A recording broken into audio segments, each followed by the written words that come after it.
रामचंद्र की, सियावर रामचंद्र की जय सिया राम। साथियों, रामलला की प्राण प्रतिष्ठा के ऐतिहासिक अवसर पर मैंने राम से राष्ट्र के संकल्प की चर्चा की थी। मैंने कहा था कि हमें आने वाले 1000 वर्षों के लिए भारत की नींव मजबूत करनी है। हमें याद रखना है, जो सिर्फ वर्तमान का सोचते हैं वो आने वाली पीढ़ियों के साथ अन्याय करते हैं। हमें वर्तमान के साथ साथ भावी पीढ़ियों के बारे में भी सोचना है, क्योंकि हम जब नहीं थे ये देश तब भी था, जब हम नहीं रहेंगे ये देश तब भी रहेगा। हम एक जीवंत समाज है, हमें दूरदृष्टि के साथ ही काम करना होगा। हमें आने वाले दशकों, आने वाली सदियों को ध्यान में रखना ही होगा। और साथियों, इसके लिए भी हमें प्रभु राम से सीखना होगा। हमें उनके व्यक्तित्व को समझना होगा, हमें उनके व्यवहार को आत्मसात करना होगा। हमें याद रखना होगा, राम यानी आदर्श, राम यानी मर्यादा, राम यानी जीवन का सर्वोच्च चरित्र, राम यानी सत्य और पराक्रम का संगम। दिव्य गुणे शक्र समो रामः सत्य पराक्रमः। राम यानी धर्म पथ पर चलने वाला व्यक्तित्व। रामः सत्पुरुषो लोके सत्यः सत्यपरायणः। राम यानी जनता के सुख को सर्वोपरि रखना, प्रजा सुखत्वे चंद्रस्य। राम यानी धर्म और क्षमा का दरिया।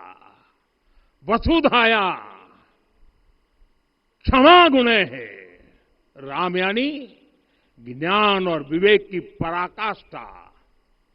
बुद्धया बृहस्पते तुल्य। राम यानी कोमलता में दृढ़ता।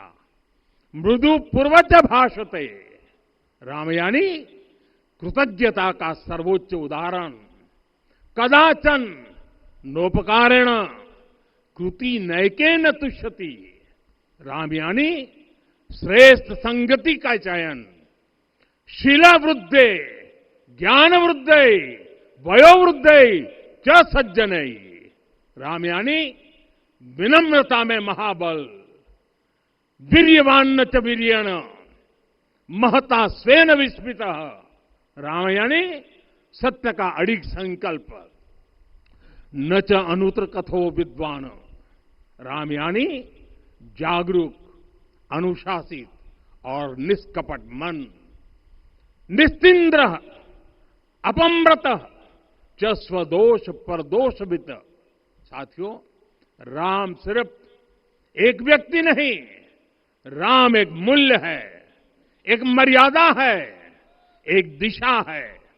अगर भारत को साल 2047 तक विकसित बनाना है, अगर समाज को सामर्थ्यवान बनाना है, तो हमें अपने भीतर राम को जगाना होगा। हमें अपने भीतर के राम की प्राण प्रतिष्ठा करनी होगी। और इस संकल्प के लिए आज से बेहतर दिन और क्या हो सकता है। साथियों, 25 नवंबर का यह ऐतिहासिक दिन अपनी विरासत पर गर्व का एक और अद्भुत क्षण लेकर आया है। इसकी वजह है धर्म ध्वजा पर अंकित कोविदार वृक्ष।